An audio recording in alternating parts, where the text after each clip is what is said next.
کابل کې د یونما مشري د بهرنی چارو وزیر مولوي امیر خان متقي سره لیدلې دي. د بهرنی چارو وزارت د عامه اړیکو رئیس حافظ ضیا احمد تکل په یو غږیز کلیپ کې وایي چې د کتنه کې دواړو لوریو د راستنیدونکو کډوالو پر اړتیا د نړۍ په ګوټ ګوټ کې د میشتو افغانانو پر ستونزو، هیواد کې د راغلو پرمختګونو، د خصوصي سکتور پر ودې، د پانګونې پر جلب او پر یو شمېر نور مهمو موضوعاتو خبرې کړې دي.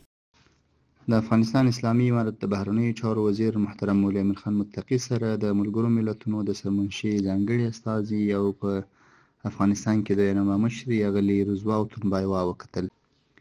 د کتنه کې دواړو لورو د راستنیدونکو کډوالو پر اړتیاو، نړۍ په ګوټ ګوټ کې د میشتو افغانانو پر ستونزو، په هیواد کې د راغلو پرمختګونو، دغه راز د خصوصي سکتور پر ودې، د پانګونې پر جلب او یو شمېر نورو موضوعاتو خبرې وکړې. تکل وایي په دې کتنه کې مولوي امیر خان متقي ټینګار کړی چې اروپا کې د میشتو افغانانو ستونزو ته د افغان حکومت لاسرسی ممکن او د قونسلي خدماتو وړاندې کولو ته د زمینه برابر شي. د بهرنی چارو وزیر له یونما غوښتي چې خپلو راپورونو کې پر واقعیتونو تمرکز وکړي څو په هیواد کې راغلي پرمختګونو او هر اړخیز ثبات له نړیوالو سره شریک شي. د هیواد د بهرنیو چارو وزیر د یونما همیشنۍ مرستې وستایلې او د همکارۍ ډاډ یې څرګند کړ. هغه دغه راز ټینګار وکړ چې په اروپا کې د میشتو افغانانو ستونزو ته د افغان حکومت لاسرسی ممکن سي ترڅو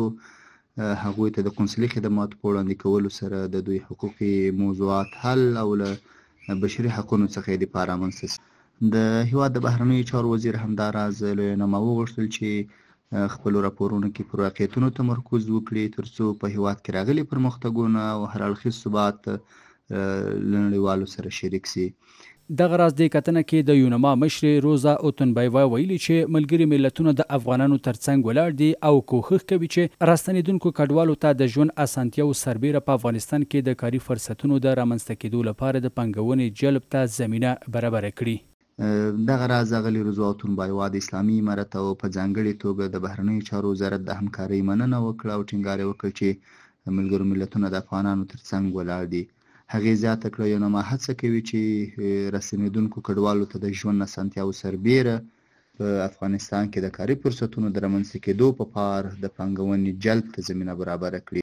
همداراز د یونما مشري ښکاره کړه چې له افغانستان سره د نړیوالو مرستې د بشري برخې سربیره انکشافي برخو ته هم غځېدلې دي. د چارو شنونکي بیا د یونما په ګډون پر نړیوالو هیوادونو نیوکې کوي او وایي چې همدا نړیوال هیوادونه دي چې د افغانستان پر وړاندې دوه ګونه سیاست لري. دوی ټینګار کوي ترڅو چې افغانستان پر رسمیت ونه پیژندل شي پر نړیوالو هیوادونو باور کول نه دی پکار. دغه هیوادونه د خپل سیاسي اهدافو لپاره هڅې کوي، نه د زموږ د هیواد د امنیت او د آرامتیا لپاره. که دغه هیوادو غوښتلی چې په افغانستان کې سوله او امنیت تامین شوی وي، دوی به پر افغانستان باندې یرغل نه وای کړی. هغه وخت ماته د منلو وړ دي دا نړیوال هیوادونه چې افغانستان په رسمیت وپېژني ترڅو دغه هیواد د ټولو غمیزو ستونزو څخه وژغورل شي. دغه راز کارپوهان غوښتنه کوي چې د افغانستان په باب د یونما راپورونه باید یو اړخیز نه بلکې د ځمکنیو واقعیتونو پر بنسټ ولاړ اوسي. ملل متحد نماینده د افغانستان په تړاو باندې چې کوم موضوعات دي یقینا چې دا باید بی‌طرفانه وي، دا منصفانه وي، دا د عدل په بنیاد ولاړ وي او دا اخلاقی دنده ده د دوی چې په افغانستان کې څه تیریږي، که مثبت دي مثبت بیان کی، که منفي وي هغې ته هم لارښوونه وکړي او هم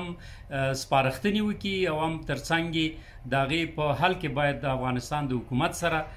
چونکی سیاسي استازولي ده د ملل متحد، نو دوی باید دلته دې خبرو ته هم جدي پام وکړي. دا په داسې حال کې ده چې د ملګرو ملتونو امنیت شورا د روانې زېږدیز میاشتې په لړ کې د افغانستان په اړه یوه غونډه جوړوي چې تر ډېره پورې غوښتنې دا دي چې په یاده غونډه کې د اسلامي امارت استازو ته هم د ګډون بلنه ورکړلی شي.